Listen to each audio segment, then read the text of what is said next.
What's worse, parents against CRT? Merrick Garland? Or Tom Cotton telling Merrick Garland to resign? What's more dangerous? Let's get into it on the Derek O'Shea Show? Welcome to the Derek O'Shea Show, where we discuss culture, news, politics, and more. Sit back, relax, and I hope you enjoy the show. Be sure to tell your friends and family about the revolution.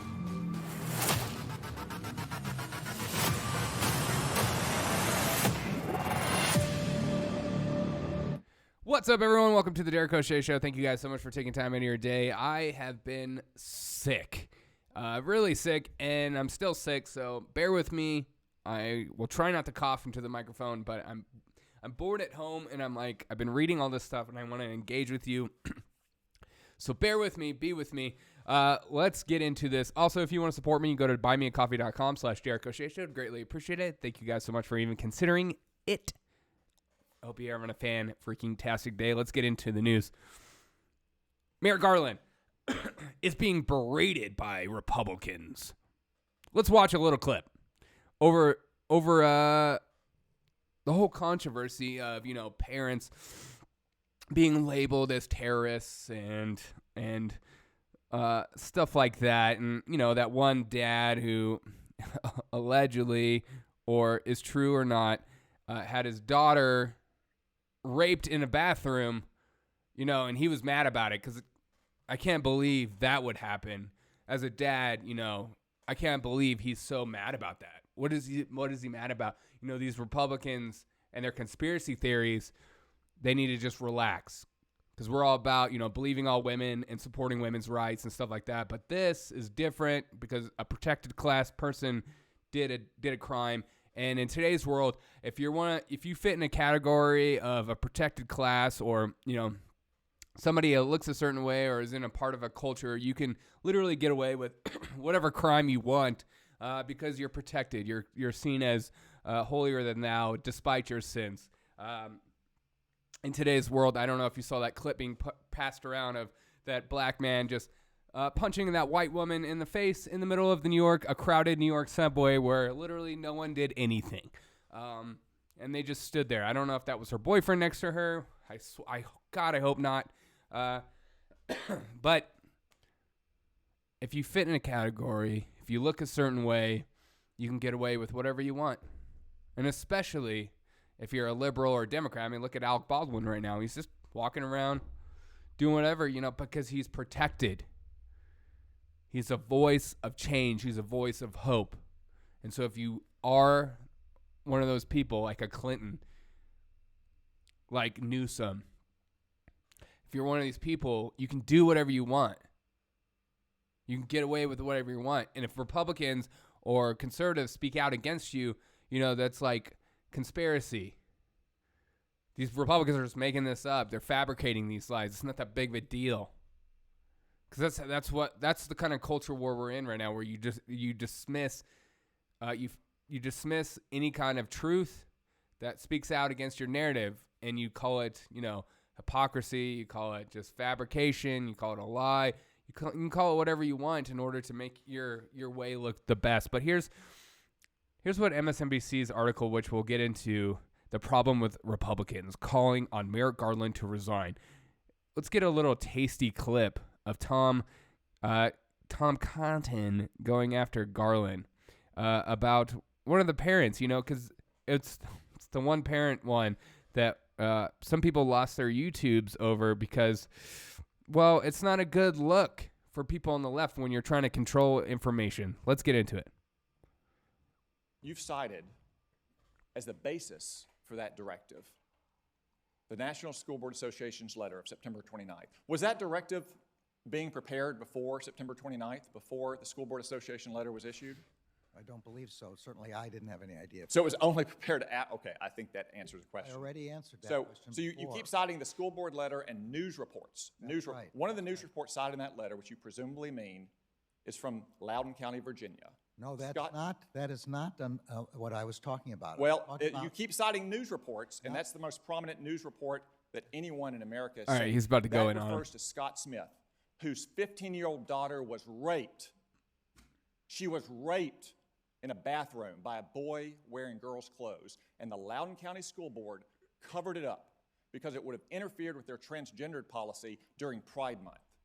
And that man, Scott Smith, because he went to a school board and tried to defend I want you to think, okay, let's keep listening. his daughter's rights, was condemned internationally. Do you apologize to Scott Smith and his 15-year-old daughter, Judge? Senator, anyone whose child was raped is the most horrific crime I can imagine, and is Yes, it is, but I want to hear that one more time. During Pride Month, and a boy wearing girls' clothes. 15-year-old daughter was raped. She was raped in a bathroom by a boy wearing girls' clothes, and the Loudon County School Board covered it up. Okay. Tom Cotton said, 15-year-old girl was raped. And then Tom Cotton also said that it was covered up by the school board. All right? To say this is not very serious is absolutely insane. Anybody that's worked in education, anybody that works with kids, should be taking this very seriously. I don't care who did it. Yes, it's one of those protected people on the left that committed the crime. So, my heart breaks for this family, for these kids. I mean, could you imagine not only going through that experience, but being a father of a daughter that went through that?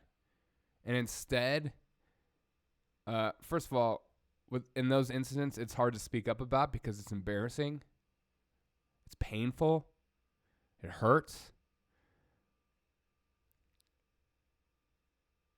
And then when you do speak up about it, you're made fun of. You're put in handcuffs and kicked out. And then these people are protected. I would be mad too. But then here, MSNBC's take on it is that the more Republicans call on Attorney Merrick Garland to resign, the harder it is to take their, look at this line, their made-up controversy seriously.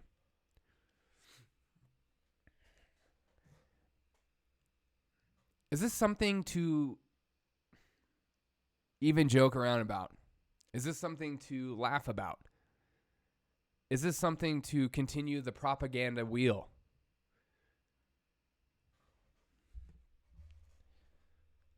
Because I feel like that's where we're at in this country, where people are so entrenched in their tribe and their tribalism that they will look at rape. They will look at that video of that white woman being punched in the face. I mean, you saw it all summer long with Asian Stop Asian Hate, who was committing the crimes. At the same time, they were calling on, white supremacists the number one threat. People are so entrenched in their tribe that they will. Or what about that school shooter kid? Turns out maybe there's some drugs on the side. I don't know. Let's not talk about that story anymore. It doesn't fit the narrative. These media companies are so fixated on their narrative and their tribe that they don't care who it hurts. And they don't care what the story's about. As long as their agenda and narrative is pushed. I mean, we saw it with COVID. We saw it with the lockdowns, Anything Trump said was just bad. Even if it could be a life-saving way to treat people. Look at this idiot talking about this stuff. He doesn't know crap. The corporate media just wants your clicks, and they know you won't look up information yourself. They count on it. They count on you not reading their articles. They're made up controversies seriously. these corporate elitist media groups are laughing at common parents being mad at educators. They don't take you seriously. They don't think you're serious. They don't think you know anything. They think you should just shut up and listen. It's like that Democratic governor race going on right now. The Democrat guy, was it McLaughlin or what? He said, yeah, I don't think parents should have a voice in the classroom. No, he doesn't at all. Do you think that you should be concerned about what your kids are learning? What a stupid thing to say. I'm just imagining, what if your kids are being taught a bunch of white supremacist ideology?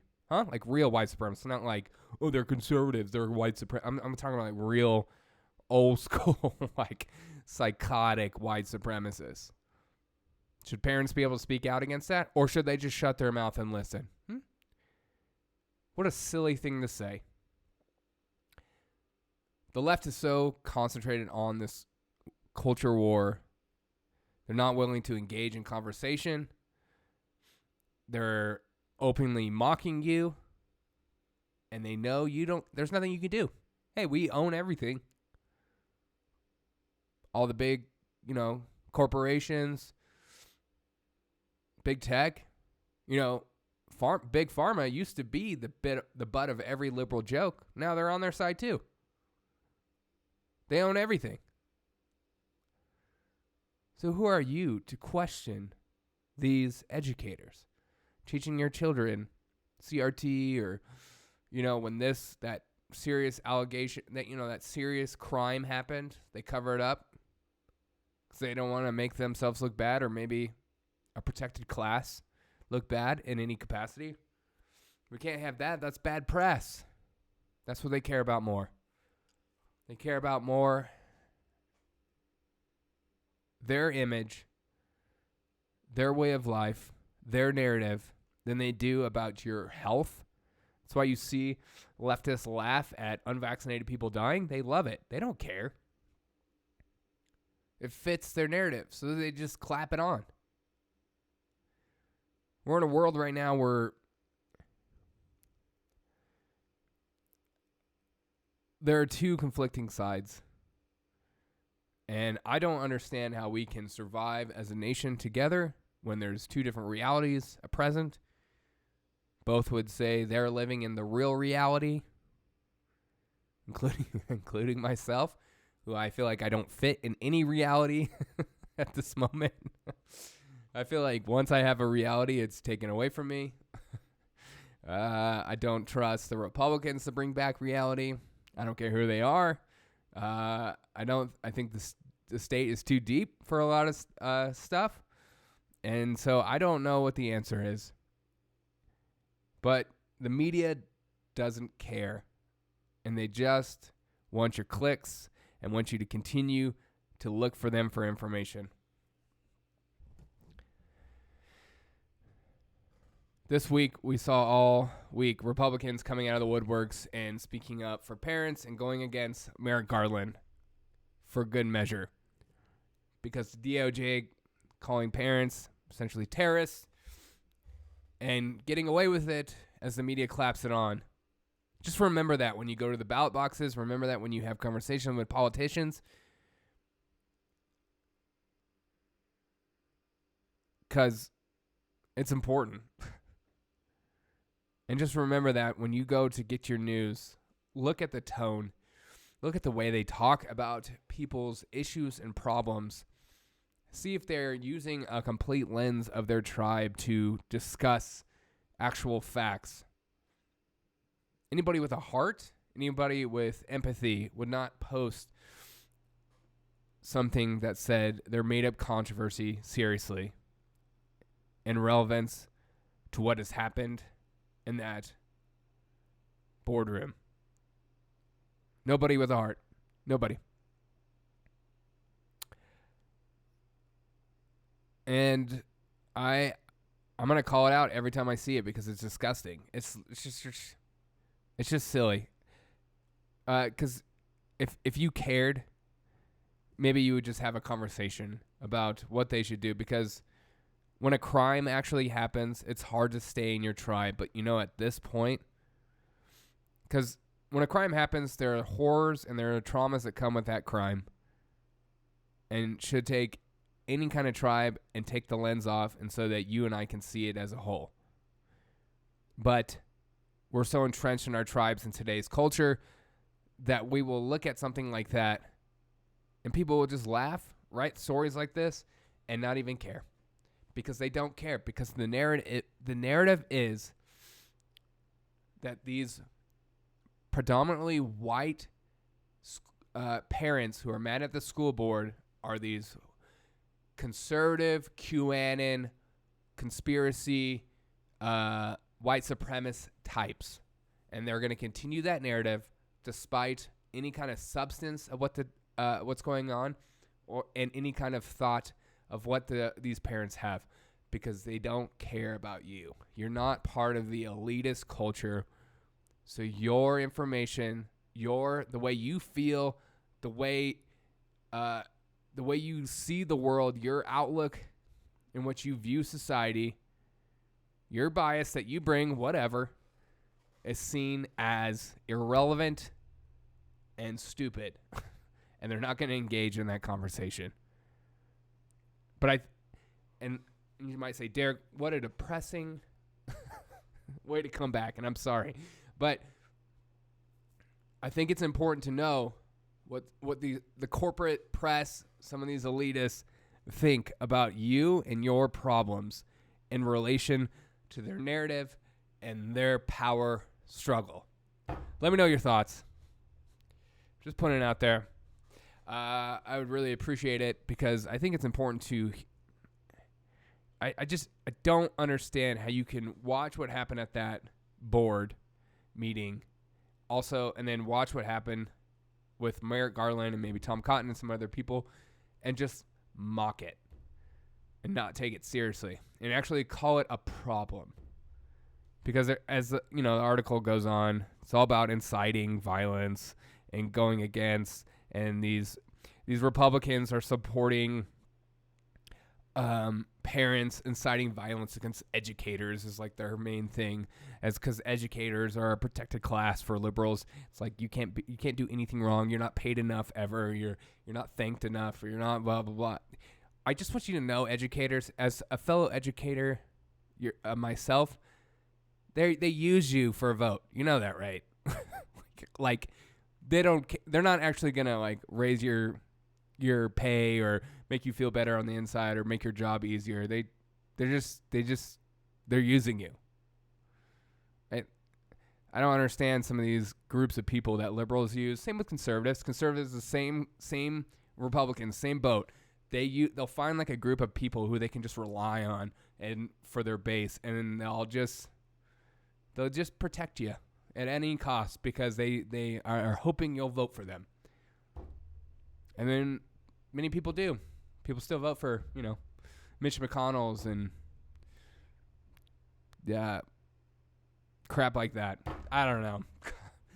I'm starting to lose it. I hope you guys have a fantastic day. I appreciate you guys for joining me.